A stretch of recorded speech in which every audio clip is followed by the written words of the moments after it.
Halo, sampai jumpa semua. Jumpa lagi bersama alur cerita 22.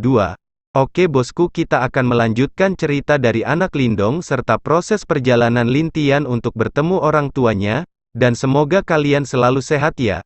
Jangan lupa like dan subscribe-nya bosku. Tingkatan kultivasi dalam novel ini, alam manusia terbagi menjadi 9 tingkat, alam tempering tubuh, alam bumi, alam langit, alam ilahi, alam abadi bumi. Anakku, teriak seorang wanita di sebuah kamar. Wanita cantik itu kaget dan merasakan hal yang membuat jantungnya terasa sakit. Anakku, wanita itu menangis sambil memegang dadanya. Dia mengingat bayi kecil yang menghilang selama 16 tahun yang lalu. Apa yang terjadi, Huan? Ucap suara yang tiba-tiba muncul di kamar itu. Sosok pria yang tampan muncul di samping perempuan tersebut. Pria itu memiliki alis mata yang hampir mirip dengan Lin Tian. Wanita itu melihat pria yang datang itu langsung kaget dan memeluk pria tersebut. Aku merasakan anakku dalam bahaya. Dia seperti ditelan oleh kegelapan. Apa yang terjadi? Aku takut terjadi sesuatu dengannya, ucap wanita itu. Tenanglah, anak kita pasti akan baik-baik saja, ucap pria itu dengan wajah yang sedikit menyakitkan memikirkan anaknya yang menghilang 16 tahun lalu. Lindong, tenang apa? 16 tahun, aku menunggu berita tentang anakku, sampai sekarang dia belum kembali, bahkan aku tidak bisa membesarkan dia. Apa aku pantas menjadi seorang ibu, ucap wanita itu. Itu, pria yang dipanggil Lindong itu, sedikit merasa pahit dan menyakitkan di hatinya. Pria dan wanita itu adalah orang tua kandung Lin Tian. Ayahnya bernama Lindong, dan ibunya bernama Ying Huan. Sebenarnya Lindong telah mencari dengan segala kekuatannya yang ada, bahkan dia meminta bantuan kepada dua sahabatnya, Raja Api dan Raja Mu, untuk membantu mencari anaknya itu. Bahkan dia juga meminta murid-murid di tempatnya turun ke dunia tingkat tinggi dan rendah lainnya untuk mencari, tapi tidak ada yang menemukannya. Melihat wanita yang menangis di pelukan dia membuat hatinya semakin sakit. Bagaimana tidak, wanita ini selalu menangis setiap saat memikirkan bayi yang telah hilang selama ini. Dia pun merasakan hal itu. Sebagai seorang ayah, dia gagal menjaga anaknya sendiri, tapi yang dapat dia lakukan sekarang adalah menenangkan istrinya ini agar tidak menangis dan larut dalam kesedihan. Apa yang terjadi? Pintu terbuka dan wanita cantik lain masuk ke sana. Wanita itu memiliki wajah yang tenang dan secantik peri. Jika Ying Huan seperti peri es yang sangat memikat, tapi wanita ini seperti peri es yang sangat dingin, dan bahkan terasa tak tersentuh. Itu, Huan mengatakan bahwa anak kita dalam bahaya, ucap Lindong. Wanita itu berjalan ke arah mereka berdua dan duduk di sebelah Ying Huan. Saudari Qingzu, aku merasakannya, anakku dalam bahaya. Aku benar-benar merasakannya, ucap Ying Huan. Aku percaya saudari, kata Ling Qingzu. Ling Qingzu adalah istri pertama dari Lin Dong. Dia juga memiliki anak perempuan yang sudah besar, jadi dia mengerti bagaimana perasaan Ying Huan sebagai seorang ibu. Ling Qingzu memeluk perempuan yang menangis itu. Di sana Ying Huan melepaskan kecemasannya. Lindong yang melihat itu hanya bisa pergi meninggalkan mereka berdua. Dia tahu tidak ada gunanya dia di sana. Dia lalu pergi ke sebuah puncak. Di tempat tersebut, dia mengeluarkan sebuah anggur dari cincin spesialnya, dan meminum anggur itu sambil melihat ke langit. Apakah anakku baik-baik saja? Ucapnya sambil melihat ke langit. Tenang saja saudara pertama, anak itu pasti baik-baik saja. Sesosok pria cantik muncul di belakang Lindong. Saudara kedua, kamu datang, ucap Lindong. Pria cantik itu adalah Lin Diao. Saudara kedua bersumpah Lindong. Tentu, apakah kamu memikirkan keponakan kecil? Tanya Lin Diao. Iya, tadi Ying Huan merasakan anakku dalam bahaya. Aku tahu mungkin saja apa yang dikatakan dia benar, tapi aku. Lindong meminum anggur itu tanpa menyelesaikan perkataannya itu. Lin Diao tahu rasa kekecewaan yang dirasakan oleh saudaranya itu, tapi apa yang bisa dia lakukan? Dia juga telah mencoba mencari ke berbagai wilayah dan dunia tingkat tinggi, bahkan dia sampai turun ke dunia menengah dan dunia fana rendah. Yakinlah, keponakanku pasti akan baik-baik saja, ucap Lin Diao menepuk punggung Lin Dong dan duduk di sampingnya. Terima kasih saudaraku, ucap Lin Dong, tersenyum sedikit sambil melihat ke arah Lin Diao. Kita adalah saudara, Lin Tian juga keponakan. Aku juga mencemaskan ya, jadi tidak perlu berterima kasih seperti itu, balas Lin Diao. Kamu benar, ucap Lin Dong sambil memberikan sebotol anggur yang dia keluarkan lagi dari cincin spasialnya. Lin Diao mengambilnya dan juga ikut minum bersama. Hari itu mereka berdua minum bersama di atas puncak. Ada beberapa orang yang juga keluarga mereka melihat dua orang di puncak. Tidak ada yang mengganggu Lin Dong maupun Lin Diao, karena mereka tahu pemuda yang dikatakan sebagai yang terkuat di dunia tersebut telah kehilangan anaknya selama ini. Siapapun pasti akan sakit bila harus kehilangan anak selama 16 tahun itu, bahkan mereka yang juga keluarga Lin Dong juga sangat sedih. Lin Tian adalah bayi yang mereka harapkan selama ini tapi menghilang karena kejadian 16 tahun lalu. Bahkan arena hilangnya Lin Tian, seluruh dunia itu bergerak membantu mencarinya, tapi mereka bahkan tidak dapat menemukan jejak Lin Tian. Lin Dong dan Lin Diao saling memandang. Tiba-tiba Lin Dong berbicara ke arah langit. Anakku, ayah yakin kamu pasti akan baik-baik saja, suatu saat nanti pasti keluarga kita akan berkumpul, ucap Lin Dong. Ada air mata jatuh ke wajahnya, dan saat itu, langit di sekitar wilayah itu menjadi gelap, hujan pun jatuh di wilayah tersebut. Keluarga Lin Dong tahu bahwa pria yang sedang minum di puncak itu sedang merasakan kesedihan yang sangat menyakitkan, bahkan langit pun ikut sedih karena dia. Lin Diao juga hanya menatap ke langit yang sudah mulai hujan, tapi di matanya juga ada sedikit air mata kesedihan. Mereka berdua terus minum tanpa memperdulikan waktu itu hujan deras. Dua saudara itu bahkan hanya menatap langit sambil terus minum.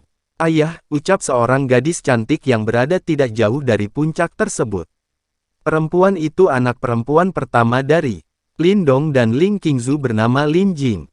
Dia sedih melihat ayahnya yang dikatakan orang yang sangat kuat di dunia itu seperti sekarang. Dia mengerti akan rasa kehilangan ayah dan seluruh keluarganya. Dia pun merasakan sakit di hatinya. 16 tahun lalu adik laki-lakinya menghilang, sejak itu seluruh keluarganya diisi dengan kesedihan. Dia pun juga telah ikut mencari adik laki-lakinya itu, tapi hasilnya tidak ada sampai sekarang. Kuatkan dirimu, percayalah adikmu pasti akan kembali, ucap pria besar di samping Lin Jing. Iya Paman Xiao, ucap Lin Jing, tapi kesedihan yang dia rasakan tidak dapat ditutupi. Hari itu juga hujan tidak hanya turun di wilayah timur tapi di seluruh dunia itu langit pun menangis. Ada beberapa orang yang tahu kenapa langit menangis, mereka hanya bisa mendesah dan hanya berharap yang terbaik untuk Lin Dong dan keluarganya. Lin Tian tertelan oleh tangan hitam itu, dia tidak sadarkan diri selama hampir 3 hari. Lamanya, tubuh Lin Tian sekarang berada di dalam pusat formasi darah itu, di mana-mana. Sekitar tubuh Lin Tian hanya ada darah dan mayat. Lin Tian membuka matanya, dan melihat di sekitar area itu, walaupun begitu dia tidak bisa mengendalikan tubuhnya, bahkan sangat sulit untuk dia bergerak sendiri. Apa yang terjadi? Ucap Lin Tian bingung. Hahaha, Dotnak, tubuhmu cocok untukku, serahkan tubuhmu dengan patuh padaku, ucap sebuah suara. Lin Tian melihat di sekitarnya lalu fokus di altar bawah. Dia dapat melihat segumpal darah yang berubah menjadi sebuah kepala yang sangat menakutkan. Lin Tian bisa merasakan bahaya yang kuat. Dia bisa merasakan bahwa kepala darah itu bukan hanya kepala biasa. Hahaha, kamu pasti sudah memiliki tebakan di hatimu kan? Ucap darah itu. Kamu adalah seorang Raja Yimo. Ucap Lin Tian. Hahaha, aku tidak menyangka kamu tahu aku adalah seorang raja, ucap kepala itu. Aku bisa tahu bahwa hanya seorang raja yang Bisa membuatku merasakan ancaman. Berbahaya seperti ini, ucap Lin Tian dengan serius. Oh, begitukah, kau memang kuat di usiamu, bahkan mungkin di dunia itu pun tidak ada yang sekuatmu di antara generasi muda, ucap kepala darah itu. Lalu apa? Kamu hanya seorang raja palsu dan juga kekuatanmu belum pulih, ucap Lin Tian. Hei, bagaimana kamu bisa tahu? Ucap kepala itu bingung. Aku juga bisa merasakan bahwa kamu hanyalah sepotong jiwa. Aku yakin kalau tubuhmu masih terluka, ucap Lin Tian dengan tenang. Mendengar perkataan Lin Tian, kepala itu mengerutkan wajahnya. Dia merasa anak ini sangat berbahaya, sebaiknya dimusnahkan. Sekarang, nak, aku akan menelan jiwamu, dengan itu, tubuhmu akan milik sepotong jiwaku. Ini, hahaha. Tanpa balasan dari Lin Tian, jiwa itu masuk ke dalam tubuh Lin Tian. Saat jiwa itu masuk ke tubuh Lin Tian, dia merasakan rasa sakit yang sangat sakit, seperti tubuhnya ditusuk ribuan paku. Lin Tian berteriak. Dia mencoba untuk bertahan dari serangan jiwa yang masuk ke dalam tubuhnya. Tapi setelah beberapa saat bertahan, Lin Tian langsung pingsan dan tak bergerak lagi. Di dalam tubuh Lin Tian, jiwa yang berada di luar tadi telah masuk dan mencoba menghapus jiwa Lin Tian. Jiwa anak ini sangat kuat, tapi sayang sekali dia tidak memiliki pertahanan seperti para pemuda di dunia itu. Hehehe, dia tertawa gembira, menemukan tubuh yang cocok dan juga tubuh ini memiliki kekuatan yang kuat, sangat cocok untuk sepotong jiwanya ini. Setelah sepotong jiwa itu menguasai tubuh Lin Tian, maka Lin Tian akan menjadi boneka bagi Raja Yimo itu. Dia terus berusaha menyerang jiwa Lin Tian. Jiwa itu bisa merasakan jiwa Lin Tian semakin melemah, dan saat itu dia penuh senyum di wajahnya.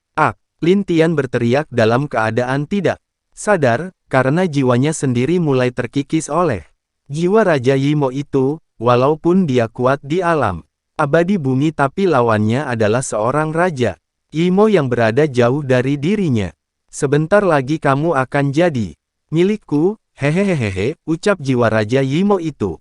Teriakan Lin Tian semakin keras. Di ruang itu semuanya tersegel, bahkan kalung binatang iblis Lin Tian juga terkunci. Baik Fenger, baik kecil dan Lin Long mencoba untuk keluar saat merasakan Lin Tian dalam bahaya. Tapi sekeras apapun mereka mencoba, mereka tidak dapat keluar dari sana. Apa yang terjadi? Kenapa kakak berteriak seperti itu? Ucap Fenger dengan cemas. Jiwa kakak sepertinya diserang sesuatu. Jika kita tidak cepat-cepat keluar maka kakak akan dalam bahaya, ucap bayi kecil. Ayo terus mencoba, tidak peduli apa kita harus membantu kakak, ucap Lin Long. BOOMM. Mereka menyerang dengan segala kekuatan mereka agar bisa menembus formasi di kalung Lin Tian, tapi sayangnya semua usaha mereka gagal. Ibu. Lin Tian terus berteriak lalu tanpa sadar memanggil kata ibu dalam keadaan tidak sadar. Di dunia lain, Aner, ucap Ying Huan tersadar dari tidurnya. Saudari, ada apa? Tanya Ling Qingzu yang menemani dia tidur di kamar itu. Aku merasakan anakku memanggilku. Dia sangat kesakitan, bahkan dia terus berteriak dan memanggilku. Anakku dalam bahaya, ucap Ying Huan sambil menangis di pelukan Ling Qianzu. Mungkin cuman perasaanmu karena Lean. Saudari, ucap Ling Qingzu. Tidak, aku bisa merasakan ini nyata. Dia sangat kesakitan. Aku mendengar suara rintihan kesakitan dari anakku itu, balas Ying Huan. Saudari, yakinlah tidak ada hal yang akan terjadi pada Aner, ucap Ling Qingzu. Anakku pasti baik-baik saja. Aku yakin kami akan bertemu suatu saat nanti. Saat itu aku akan memeluknya dan tidak akan membiarkannya pergi dariku lagi, ucap Ying Huan dengan kesedihan di dalam hatinya. Ling Qingzu hanya bisa mencoba menenangkan wanita itu lagi. Dia tidak meninggalkan wanita itu sedikit pun dari kamar itu. Ling Qingzu juga melihat ke pintu sebentar, sambil menghela nafas sedih. Tentu Ling Qingzu tahu suaminya sedang berdiri di depan pintu dan mendengar pembicaraannya dengan Ying Huan. Lindong yang telah mendengar perkataan Ying Huan-Huan dari balik pintu kamar tersebut mengepalkan tangan dengan erat, sampai kuku jarinya menembus ke kulit tangan dan mengeluarkan darah. Pria yang dikatakan kuat tersebut menjatuhkan air mata ke lantai, dia melihat ke atas sambil bergumam. Untuk apa kuat, dan memiliki harta yang berlimpah jika Taki bahkan gagal melindungi anakku sendiri, ucap Lindong sedih. Hehehe, sedikit lagi, tubuh ini akan menjadi milikku, ucap jiwa Raja Yimo itu. Di dalam ruang jiwa Lintian yang terdalam, ada sebuah patung es yang berbentuk phoenix, tapi yang aneh dari patung phoenix itu adalah hal tersebut seperti asli, tubuhnya yang ditutupi dengan warna biru. Roar, sesaat patung itu membuka matanya dan terdengar suara yang lebih keras dari suara harimau mengaum dari patung tersebut. Jiwa raja yang akan hampir selesai itu terkejut mendengar teriakan itu, seolah-olah dia merasakan bahaya, dia bersiap untuk pergi dari tubuh Lintian. Buruk, dia kaget dan anehnya dia melihat hawa di ruang jiwa Lintian menjadi semakin dingin lalu di sekitar ruang itu menjadi beku seperti es. Tidak mungkin, bagaimana mungkin hal itu ada di dunia ini, ucap sepotong jiwa Raja Yimo itu. Terakhir kalinya lalu dia diserang oleh hawa dingin tersebut sebelum membuka dan hancur karena getaran di sana. Roar, dari tubuh Lintian tiba-tiba aura yang sangat dingin mulai menyebar, aura dingin itu terus menyebar di sekitar laut tersebut. Lalu rambut Lintian yang semula hitam berubah menjadi putih seperti salju, lalu setelah beberapa lama mata Lintian terbuka. Bahkan bila mata yang semula hanya berwarna hitam sekarang sudah mulai berwarna putih kebiruan, walau masih belum sepenuhnya menjadi putih kebiruan, tapi itu mulai mengubah bola mata Lintian yang berwarna hitam menjadi putih kebiruan. Ah! Lintian berteriak keras dan belenggu di tubuhnya tadi hancur. BOOMM. Lintian yang berhasil lepas dari belenggu di tubuhnya, berdiri diam, wajahnya yang sangat tampan dengan rambut biru, bola mata putih. Kebiruan membuat dia menjadi sosok yang ganas dan menakutkan. Dia mulai berteriak keras, dan menyebabkan aura yang dia miliki keluar dari area itu. Bahkan akibat dari aura dingin Lintian, kota laut yang semula penuh dengan darah, mayat dan juga bau amis, perlahan-lahan mulai membeku, bahkan Susi yang telah menjauh. Berkat teriakan Lintian yang membuat dia selamat dari tangan hitam kaget melihat kota yang mula membeku itu. Apa yang terjadi? Ucapnya bingung, lalu tanpa sadar dia mencoba lari dari aura dingin itu. Dia melihat seluruh area sekitar itu mulai menjadi beku, bahkan laut pun membeku akibat aura dingin. Bahkan bukan hanya area tersebut yang merasakan dingin dari aura Lintian itu, bahkan pula yang di dekatnya juga bisa merasakan hawa yang tiba-tiba menjadi dingin. Apa yang terjadi? Ucap ahli yang memiliki insting yang kuat. Dia bisa merasakan aura yang sangat kuat dan menakutkan perlahan mendekat ke arahnya. Ah! Lintian terus berteriak dan akhirnya mulai diam berdiri di sana. Sekarang kota laut yang semula penuh dengan maya telah benar-benar membeku, bahkan lautan di sekitarnya juga telah membeku karena aura itu. Susi yang telah keluar dan terbang di langit, melihat es di bawah merasakan ngeri yang membuat seluruh tubuhnya ketakutan. Dia bahkan tidak berani turun dari langit karena masih merasakan aura dingin tersebut. Seteguk darah hitam dimuntahkan oleh sosok hitam yang sangat besar di ruang yang gelap itu. Matanya yang menyeramkan membuat dia menjadi orang yang paling ditakuti di sana. Aku tidak menyangka ada hal yang melindungi jiwa pemuda itu, ucapnya sambil menghapus darah di mulutnya. Tapi, akhir dari anak itu hanya akan mati, karena kekuatan yang di tubuhnya itu dia pun tak bisa mengendalikannya, ucap sosok itu. Sosok itu adalah Raja Yimo, yang mengirimkan sepotong jiwanya untuk menghisap pengorbanan di kota laut tapi dia tidak menyangka tubuh pemuda yang ingin dia kuasai itu memiliki hal yang menakutkan. Mengakibatkan dia kehilangan sepotong jiwa yang dia pisahkan dari tubuh aslinya.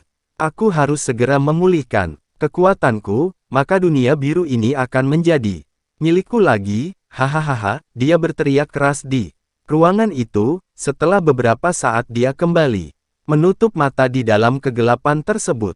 Di kota laut, apa yang terjadi? Kenapa suhu di daerah ini mulai menjadi dingin? Ucap tetua kelima yang kembali ke kota laut timur untuk melihat kota itu. Di saat dia sedang berjalan di tengah kota, dia tiba-tiba merasakan suhu di sana semakin dingin, bahkan ada beberapa manusia biasa yang tidak kuat menahan suhu dingin itu, menjadi menggigil dan pingsan. Sebaiknya aku kembali dan melaporkan hal ini. Arah ini juga sepertinya di kerajaan laut, ucap tetua kelima melihat ke arah laut.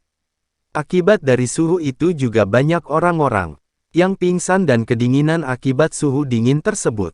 Lin Tian telah diam sejak tadi di tempat altar yang hancur itu, matanya masih tertutup. Entah apa yang terjadi pada Lin Tian sekarang.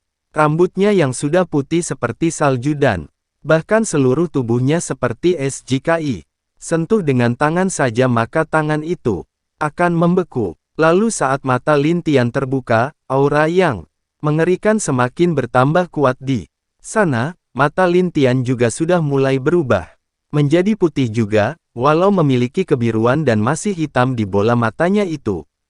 Lin Tian melihat ke arah tempat arai teleport berada, dia hanya diam dengan wajah yang dingin, tenang, bahkan ada niat membunuh yang kuat yang keluar dari tubuhnya itu. Setelah lama melihat tiba-tiba sayap biru seperti sepasang sayap burung muncul di belakang Lin Tian, dan dia terbang menembus arai tersebut. Sedangkan di kota Kekaisaran Laut, Lin Gui sedang bertarung dengan para Jenderal Yirte dan Elder Agung. BOOMM. Banyak mayat yang berjatuhan akibat pertarungan itu, dan juga baik dari kubu kerajaan laut dan pemberontak sudah banyak kehilangan pasukannya. Aku tidak menyangka kamu sangat kuat di usia muda, seperti yang diharapkan dari kura-kura darah murni, ucap Jenderal Mayat.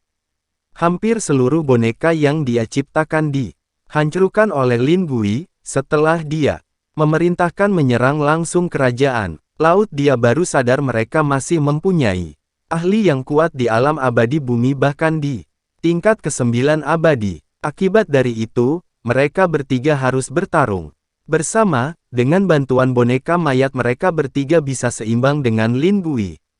Tapi Lin Gui masih terus didesak kesedut karena serangan gabungan mereka bertiga. Tenang saja, aku pasti akan menghancurkan kalian para Yimo, ucap Lin Gui. Haha, apa kamu yakin? Mari mulai lagi, ucap Jenderal Mayat lalu melemparkan peti emas, lalu mayat yang memiliki penampilan menakutkan keluar dari peri tersebut. Itu, Lin Gui tertegun melihat mayat itu, karena dia yakin orang di depan dia harusnya adalah seorang ahli abadi langit tahap awal. Mungkin akibat dari dia diubah menjadi mayat maka kekuatannya juga berkurang. Serang dia, kata Jenderal Mayat sambil mengendalikan boneka emas itu. BOOMM.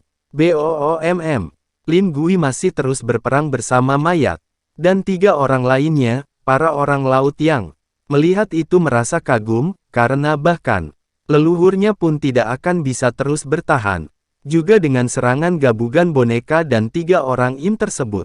Di saat mereka sedang bertarung, beberapa orang yang dekat dari area teleport merasakan hal yang aneh. Mereka sedikit kebingungan dan melihat ke arah syarat tersebut. BOOMM.